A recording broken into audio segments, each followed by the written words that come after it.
It all started with a letter taped to my front gate. Bright yellow, stamped with that all-too-familiar HOA logo. Fence violation, it read. Apparently, the rustic wooden fence I'd built around my ranch didn't meet their visual standards.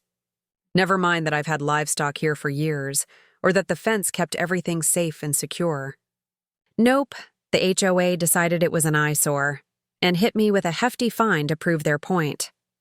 Now, if you've ever dealt with an HOA, you know they can get a little power-hungry. But what they didn't realize is that I'm not the kind of guy who just rolls over. I did some digging, zoning maps, land use records, community bylaws, and that's when I found something interesting. The parcel of land they use for their meetings and events. Turns out, it's technically zoned for agricultural use. And yes, that means it can legally be used for livestock overflow. So while they were busy sending me violation notices, I was working on a little surprise of my own. I filed the paperwork. I even talked to the county. Step by step, I stayed within the law. And when it all went through, let's just say the next HOA meeting had some unexpected guests. 4-legged ones. But that's just where the story begins. What happened next turned our quiet neighborhood into a battle of land rights, legal loopholes, and one determined rancher. Stick around, because things are about to get a whole lot messier. A few weeks before all this started, I'd noticed the HOA had gotten stricter. They sent out new guidelines, what paint colors were acceptable, how tall grass could be, even how long your truck could be parked in the driveway. It rubbed a lot of neighbors the wrong way, but most people just stayed quiet to avoid trouble. Me?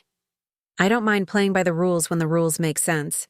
But when they start messing with a man's way of life, especially one built around hard work and taking care of animals, that's when I push back. The fence they claimed was a violation. It was built to keep my cattle from wandering. It wasn't flashy, but it was sturdy and fit the land. I even tried talking to them, explaining that this was a working ranch, not some golf course community. But they weren't interested in compromise. They wanted it gone. And with every letter, every fine, I could tell. This wasn't about a fence. It was about control. So I got to work. While they were watching my property like hawks, I was quietly reviewing zoning maps, checking property boundaries, and digging. Through county records, I found out their so-called community green space, the spot they use for cookouts, meetings, and their fancy HOA announcements, was never rezoned for residential use. It was still listed under agricultural zoning, just like my ranch. The moment I realized that, something clicked. This wasn't just personal anymore. This was a game. And I had just found the rule book. I didn't go in guns blazing. I wanted everything to be clean, legal, and impossible to ignore. So I took the paperwork to the county office, laid it all out, and asked one simple question. Can I use that land for livestock? The clerk looked it over, gave a slow nod, and said, if it's zoned agricultural and you follow the guidelines, technically, yes. That was all I needed. Meanwhile, word was spreading in the neighborhood. Some folks were rooting for me, tired of the HOA cracking down on every little thing. Others were nervous, afraid the board would retaliate against anyone who spoke up. One of my neighbors, Dave, a retired firefighter, told me he got a warning for having a garden hose rolled up improperly. It was getting ridiculous as I prepped the livestock trailer and started mapping out fencing for temporary holding. The HOA president, Marcia, showed up at my gate. Clipboard in hand, she said something about preserving the aesthetic of the community. I just smiled and told her to check the zoning. She didn't like that, not one bit. The next day, I got another violation notice, this time claiming my barn lighting was too rustic. Whatever that means, but by then, it was too late. I had already gotten the green light. My cattle weren't just part of my ranch anymore. They were part of the HOA's own land. And as the date of the next community meeting crept closer, I had a feeling it was going to be unforgettable. The week of the HOA meeting, things got tense. I noticed more HOA board members driving past my place, slowing down as they looked over the fence like they were searching for something to report. My mailbox started filling up, noise complaints, dust concerns, even a claim that one of my goats looked agitated. It was laughable, but I knew it was their way of trying to scare me off. The problem was, I'd done everything by the book. The livestock permits were filed, temporary fencing was set up exactly to code, and every animal was tagged, documented, and legally placed by Thursday. The whispers had turned into full-blown neighborhood gossip. Some neighbors started stopping by my gate, asking if it was true. Was I really bringing livestock to the HOA's green space? I didn't confirm or deny. I just smiled and told them they might want to attend the meeting in person. The morning of the big day, I woke up before sunrise. There was a heavy stillness in the air, like the calm before a storm. I loaded up the trailer, 2 cows, a few goats, and my old donkey Clarence, who always draws attention just by existing. Everything was quiet, just the sound of hooves on dirt and the creak of the gate. I pulled up to the green space exactly an hour before the meeting. A few HOA members were already setting up chairs, completely unaware of what was about to happen. And that's when I opened the trailer gate. As the trailer gate swung open, Clarence stepped out first, loud, slow, and stubborn as ever. The goats followed, prancing around like they owned the place. And when the cows lumbered out, a few board members froze mid-clipboard.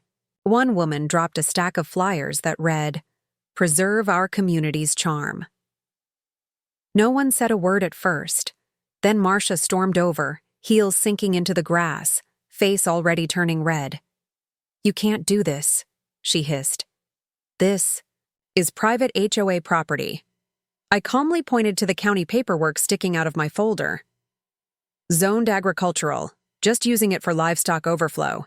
Everything here's legal." Want to call the county again and check, but before she could answer, a pickup truck pulled up fast. A man in a polo shirt stepped out, someone I didn't recognize. Turns out, he was a rep from a land development group that had been quietly working with the HOA on a plan to rezone the green space for a private clubhouse. It was supposed to be a surprise reveal at the meeting that changed everything. Marcia's eyes darted between me, the animals, and the developer. She knew if livestock were documented on that land now, it would complicate or even block the rezoning plan. Timing mattered. Usage mattered. And I had just made that space a functioning livestock zone. On the record, neighbors began showing up. Some laughed, others looked confused. But the HOA board? They looked like they'd just seen their whole plan collapse. And we weren't even inside yet. The meeting started late, mostly because no one knew what to do with the animals still roaming the edge of the green space. Clarence had claimed a shady spot under the welcome sign, chewing grass like he'd been elected president. I tied up the livestock in a safe corner and joined the crowd gathering near the folding chairs. Marcia stepped up with a forced smile, clearly trying to hold the show together. She introduced the developer, who began pitching the Community Enhancement Project, a fancy clubhouse, tennis courts, private gym, all funded by increased HOA dues.